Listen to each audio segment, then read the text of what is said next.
So today we are looking for another hypercar to add to the collection. As you know, I've been on the search for something special to join my garage, and that's brought me today to Joseph Quinn. So welcome to the start of a new series where we're searching for the second hypercar to partner the 918 and come to the collection.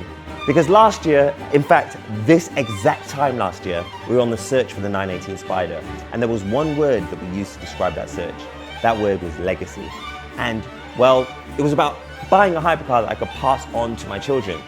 And well, I have two children now, so what makes more sense than buying two hypercars? When looking for such an expensive investment, there are only a few dealerships that you would trust with that decision. And it's brought me here. So as you can see, the stock here is immense. Not only do we have things like STOs, we have track cars, we have two 458 Speciales, which are a really good investment car right now. These cars used to be about 300 and something grand. Now they're above 500 grand.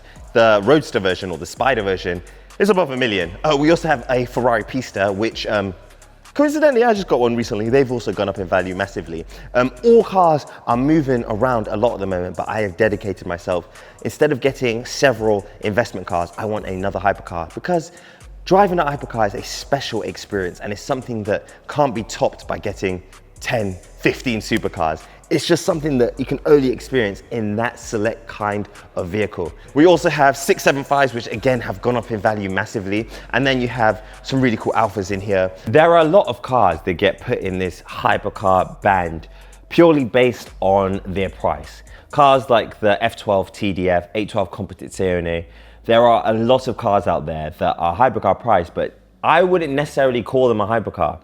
I think because certain cars are collector's cars, and they fall within that rare special zone, it can get a bit conflated. But same with like the SVJ, which only has 999 models. I wouldn't call it a hypercar. It does sit above supercar for me, as does the 812 Competizione, as does the F12 TDF, but I think it's more of a bespoke or higher end supercar. But for this hypercar search, I don't think something like that would really be what I want. Behind me, we have an F12 TDF. This was the last Ferrari V12 car designed by Pininfarina. However, in this TDF form, Ferrari helped add some bits to it. You can see it's more aggressive than a standard car. You get a lot of carbon, you get these aero strakes in front. You still have that 780 horsepower engine, but in this model, obviously it's bumped up to 780. It's just a cool car. And this one, I think, what color is this? Rosso Fuego? I'm not sure, but this could be a cool car to add to the collection. However, they have jumped up so much that I would feel ridiculous buying one. And also, I'm not sure how much higher they will go, because we now have things like 812 Competiziones, but this honestly is a beautiful car. However, the reason I'm at Joseph Quinn today isn't to look at F12s, isn't to look at Pistas or 458s, it's to look at something very special and something that I'm already very familiar with. 918 Spyder. So behind me is this wonderful 918 Spyder in rhodium silver. This car is identical to mine. I could read off the specs, but you know, I already have one. You're probably thinking, Tommy, why would you buy two of the same car? Well, the reason for that is, not only do I love the car, not only is the car easy to use and affordable to maintain, but also the car is going up and has gone up in value massively. When I bought my car, I paid 1.25 million Great British pounds. Today, this car is, well, hold on, let me ask the man. How much is this for sale for? 2.1 million. 2.1 million. Compared to a LaFerrari and a P1, I think the 918 is a great buy because it's still a good price. The roof came off from factory. It's not like a LaFerrari where you have to pay more to get the aperta. And also, you still have that naturally aspirated V8, unlike in the McLaren P1. It sounds tremendous on revs, and it's also, again, reliable. It's Porsche. You have the backing of a massive company. So if you need parts for a 918, they will bring it to you, and they're very good at helping their customers, especially when it comes to like their halo cars. So I think the sensible choice would be to buy another 918, because it's kind of like the devil, you know. I know all the quirks of mine. I know what I've had changed on mine. I know what I've had improved and altered. But at the same time, you want to diversify your collection. I love driving my cars, and I feel like it would be a shame to buy another car that I'm never going to drive. Buying another 918 would be an intelligent choice to make. The reason for that is that this car is growing in value exponentially. Currently, they're about 2.2 million pounds on the market. But I feel like over the next year or so, we're going to see that price continue to rise and rise. So Joe, this is your place. You have a lot of knowledge on cars. What would you recommend as a hypercar between, let's say, 900K to 2.5 million. If you're looking for a hypercar, you've got a limited market, obviously, because with the hypercar world that we have today, you've got hybrid tech and then you've got extreme power. So things like Enzos, which are obviously now rocketed in value, they're still classed as a hypercar because at the time they were so unobtainable by most people, you had to be selected to get the car. So if you're looking at a car from 900 to 2.5, I have to say, when you look at prices of LaFerraris, the 918 looks incredibly good value. Another car we should touch upon is the Veyron. Now, we've sold one recently, which was a Grand Sport Vitesse. I think a 16.4 standard Veyron looks very, very good value. Really? I think How much are they now? For a standard 16.4, you're roughly sort of early twos for a really good one. Early twos. Early twos. I remember when they were like a mil. Yeah, I know. That was like but that's a good non-story car. So, you know, there's lots of them that have been to different countries and there's been accidents and all that sort of stuff. So you need to do your due diligence. And the good thing about Bugatti is if you want to find out anything about that car, everything goes back to the factory. So if there's any incidents or anything like that, the guys at Bugatti are really good at letting you know. Unless you're Matt Armstrong and then it doesn't go back to the factory. But everyone on YouTube knows anyway. Shout out Matt. I think you need a Veyron personally. Really? Yeah, I think you would love a Veyron. Oh, maybe that's the one to look at then. And you're used to left-hand drive because you've already got 918, so. So Joseph, the owner of Joseph Quinn, obviously, he has come up with a few suggestions on cars that we should go for. He said a Veyron, which I think is a very, very interesting buy. The thing that concerned me with the Veyron is the running costs. But as you know, and Matt Armstrong has revealed to the whole world, they don't have to be as expensive as you think. Also, my friend Mark McCann got a Veyron and he's pretty much doing everything himself. And that's making me consider, is now the time to jump into a Veyron? Now it's time to head down to the next location. Old Faithful, my favorite used car dealership, European Prestige. So we are at European Prestige and they have a car that is very high up on the list, the McLaren P1 in this wonderful pearlescent white. This car looks mad. As you can see, I'm smiling because it'll be part of the Holy Trinity and I'll have 2 out of the 3 cars. And this is one of my favorite dealerships to come to. And I'm just blown away. Currently the car's sitting in race mode, so you can see it low to the ground. Over 900 horsepower. This was the lightest out of the Holy Trinity, rear wheel drive, full carbon tub. And this is essentially what made McLaren what they are today in terms of, they got all their technology from the 720S, 765 and all the other bits from this car. And my God, it looks good. People have always complained though about the battery system in the McLaren P1. However, this one at European Prestige kindly been upgraded to have the new Gen 2 battery. So you get 5 years warranty, you get more range and it's lighter and you also get more power, making it the fastest version of a P1 you can get. And my God, does that look cool. After seeing the McLaren P1 in person again, it has shot right to the top of the list. This car is absolutely sensational. My only issue with this car, and I've said this numerous times, is that I feel like it looks too much like every other McLaren that came after it because they tended to take the styling cues and trickle it down to cars like the 650, 720, this and that. But there's something so special about this car. So we've been to a couple of trusted dealerships so far, and it's nice to be able to see the cars. But one thing I want to be able to do is see all of these cars in like the same environment so I can get a true comparison. So that brings us today to Silverstone circuit where we're once again at Supercar Driver. If you remember, this is last year where I got my 918 Spyder. I did the deal with European Prestige, who are right over there. But today we're doing some supercar shopping, or should I say hypercar shopping, because you're buying a hypercar. Supercar Driver is a UK-based supercar owners club founded in 2010 and based in Sheffield. Membership requires members to own the right car, and now there's even a waiting list to join. Benefits are things like magazines and tours, but we're here today for Supercar Driver Secret Meet. Secret Meet features over 150 hypercars, over 3,000 guests, and is hosted at the prestigious Silverstone Formula One circuit. You get to see cars on track that are worth millions of pounds, and you also get to go up close and personal to cars that haven't even come out yet. So this is the best place to find a hypercar. Behind me, European Prestige. We're gonna look at some of their cars. Not like I can afford any of these ones, but these are like the pinnacle of hypercars. So we have this wonderful Pagani, listen, out of my budget, Pagani's on there, an exposed carbon fiber, looking crazy. LaFerrari, again, out of my budget. I am trying to look sub £2 million, and everything here, bar the 918, and maybe the Bugatti, and the P1 maybe, is in my budget. Oh my God.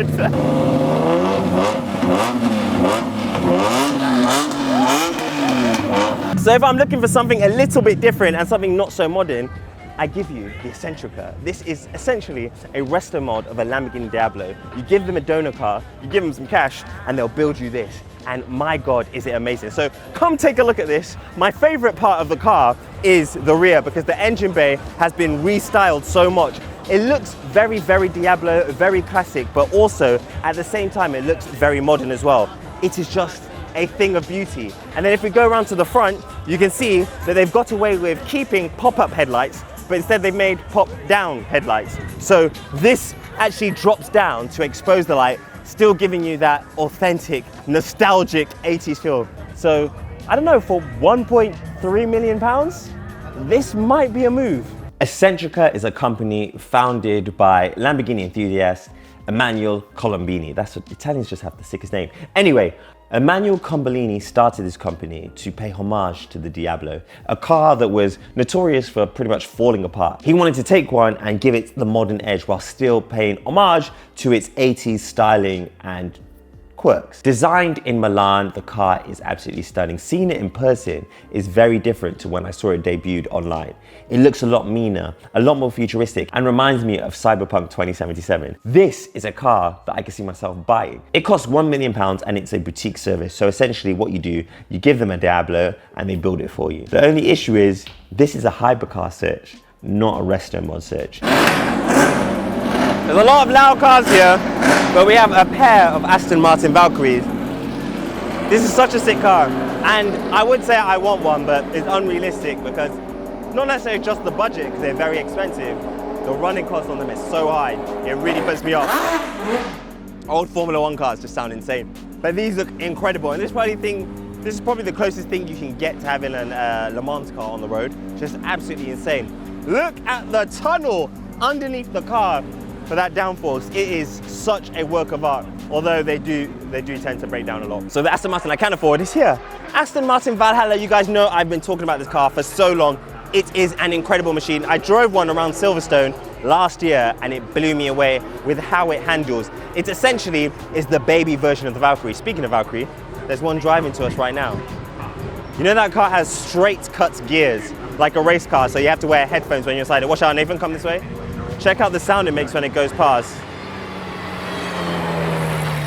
The things I would do to be able to drive one around Silverstone. I wonder if someone let me do it. Probably not. Anyway, Valhalla, more of my budget. It is a V8 engine, the same engine that is in the AMG Black Series. So it's got a flat plane crank, twin turbocharged V8. It's an incredible car, handles so well, and I think it will steal some lap records once it gets more out there and they get onto some serious tracks. But I don't know, for under £1 million, this car could be it. The Aston Martin Valhalla is a car that I fell in love with when I drove it around Silverstone around this time last year. I was invited by Aston Martin and Emma at Aston Martin Reading to give the car a test drive and put it through its paces. And honestly, I was blown away, to the point that I considered ordering one. I went to Aston Martin's factory in Gaydon. I spec'd one up, but then I was put off by one thing and one thing only. To get a build slot for the car, you had to put down a heavy deposit. And it's a heavy deposit that you wouldn't get back if you change your mind. I know people say it's impossible to hold deposit, but I don't want to really go through drama if anything happens. Also, the Aston Martin Valhalla is so new that it's hard to predict what future values will be like. I do want a car I can drive, I do want a car that I can love, and I believe those two things would be found in the Valhalla. But I also want a car that I'm not going to lose money in. Behind me we have a Veyron, a good choice. The car has aged better. Still looks like a bar of soap to me, as I've said before, but I think it looks nice. It is like a vibe option. Again, save money. The only thing is, well, two things. One, expensive to maintain, and two, Matt Armstrong has exposed like how inflated the maintenance is. So I'm not sure what that's going to do for future Veyron values, but they do look really nice. Another benefit of Supercar Driver is anyone that is anyone in the car scene in the UK is here, and those are the right people to ask for their opinion from. So I'm going to speak to a few people that I recognize and a few people that I know personally, and hopefully get their opinion on which hypercar that we should be looking for. And the first person that I'm going to speak to is someone that you've seen on the channel before, Christian from Romans. So viewers of the channel, you may be familiar with Christian from Romans. He is the guy at Romans, my guy. I just wanted to ask you, I'm looking for a hypercar today. What would you recommend I should get? Cool, for you, the next hypercar, I'll probably go Senna.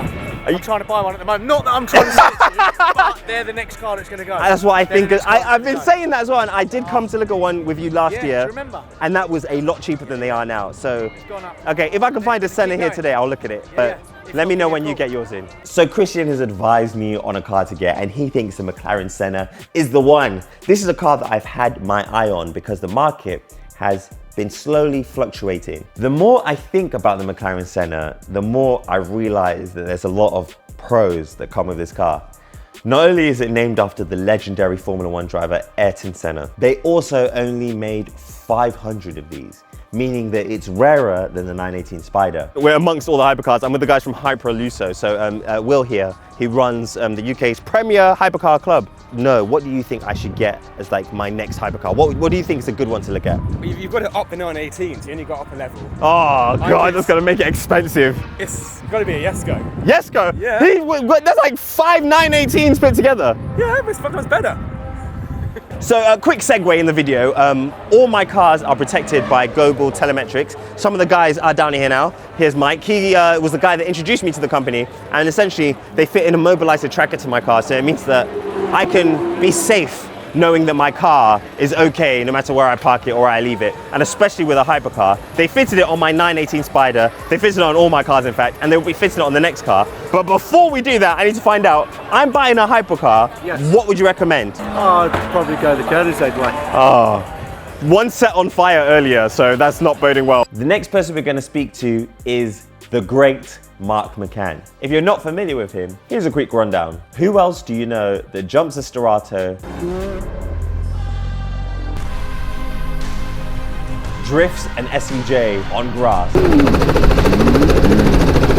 and breaks a Bugatti Veyron apart? I bought the cheapest Bugatti Veyron in the world. Mark. What would you recommend? Right, so I think get yourself, come in the Veyron club. Get a Veyron. Get a Veyron. Okay. If I could find one today, I might. Because How much would you pay? I don't. How much are they now? I want to pay like a million flat max. Are they more than that now? I'm pretty sure. Well, one sold today for 2 million. That 16.4 over there is 2.1. 2.1. Veyron might be out of the car to me. It might be out of the game. I'm not sure. I'll look around. A Veyron would be cool, but you know what's funny? I've never liked the look of them. I always thought they looked like a bar of soap, but I feel like now, no, they do though. You're so right. But now they're starting to look better, especially when the wings are up. I think I've seen a lot with the wing down, but I think they look a lot better now. Mark has comfortably told me that I should get a Bugatti Veyron. I wonder why he suggested that. I don't know what to do here. The Veyron's never been a car that I really like, but recently, maybe in my older age, the bar of soak style and silhouette of the car has become a lot more appealing. You're a Senna, aren't you? Yeah. You like the Senna? Love the Senna. You're not interested in the Senna? That's a very you kind of car, you know? Well, I went and test drove one. Yeah.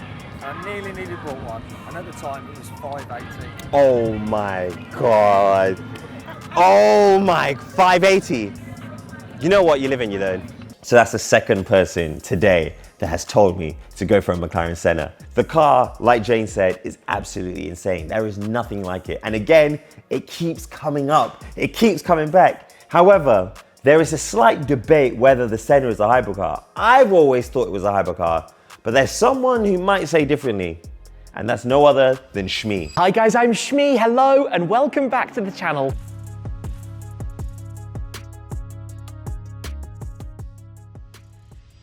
So, hypercar shopping today, I'm with Shmi, the car guy, the car man. I wanted to ask you a quick question. Yes. I'm looking for another hypercar to add to the collection, but not a ridiculous price one, not ridiculous price. What would you recommend today Interesting.